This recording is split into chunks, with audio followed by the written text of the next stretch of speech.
As such, we have come to you, leaving aside. Actually, Prabhupada writes in such a, it's called verve, V-E-R-V-E, verve, that's very much resonates with the modern language. Of course, it's edited by his modern disciples, contemporary disciples, but it very much slides into the mind and hearts of the modern reader, because the editors of Prabhupada's teachings and writings were all even living today. So that's why I find that commentaries, and there's some very good things everywhere, and they're presented in the language and the verb, which is V-E-R-V-E, the type of, let's say, tone or balance or ambience for the English understanding and English audience, are very user-friendly and very comfortable and clear.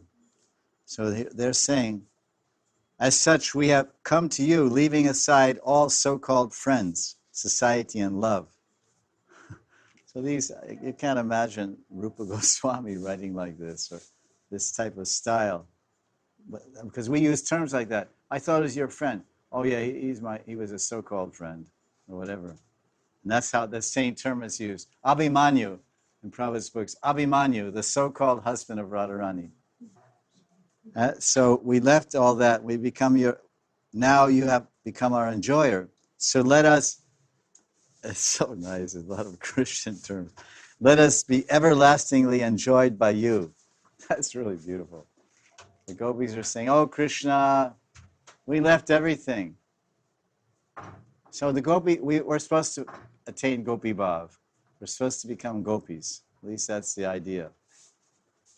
Gopi bhav, ateva angikara gopi bhav. So Lord Chaitanya said, everyone please listen. You certainly, you must accept gopi bhav and follow in the footsteps of the gopis. In their sadhaka rup, you should follow Rupa Goswami and Raghunath Das Goswami. And their siddha rups, you should try to meditate on their forms and their sevas and their feelings and their attitudes and their relationship with Radharani and the other Sakhis and Manjaris. So by and by their grace and by Guru Kripa, those feelings and attitudes and relationships will gradually take hold in one's heart and grow and manifest and develop, and that will become one's internal reality, which will manifest as eternal reality at the stage of prema, when one gives up the body and enters the Boma Vrindavan for the final teachings and perfection of their cultivated feelings of love and attachment for Krishna.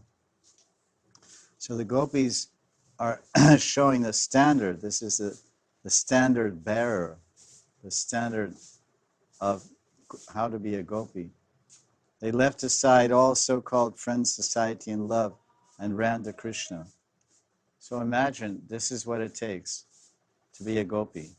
To be a gopi and to be fully accepted and embraced by Krishna, we must come some lifetime, sometime, whenever, however, come to that stage where we can leave aside all, quote-unquote, so-called friends, society, and love.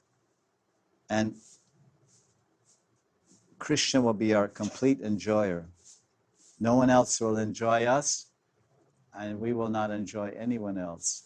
Krishna will find his pleasure and happiness in enjoying us, and our greatest pleasure and happiness will come from being enjoyed by Krishna, used by Krishna, abused by Krishna, ignored by Krishna, or loved by Krishna.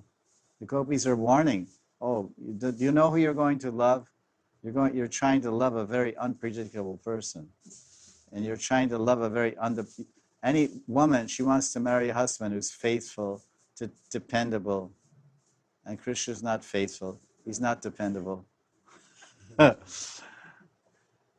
they want to marry a husband who's very encouraging and very positive. Krishna is sometimes very discouraging and very negative. And they want to marry a very friendly and kind-hearted and gentle husband. But Krishna sometimes is very mean and nasty and ignores us and doesn't even pay attention or even care. It seems like you don't even care about me. Sometimes the wives complain or the husbands complain. You don't care about me. So sometimes Krishna if he deals like that with the Braja Gopis, We expect to have a lighter treatment. We expect to have an easier road. Oh no, I'm cool. Don't bother me. Don't pick on me. Pick on the gopis, but not me. Leave me on easy street. Gopis, they suffer a lot.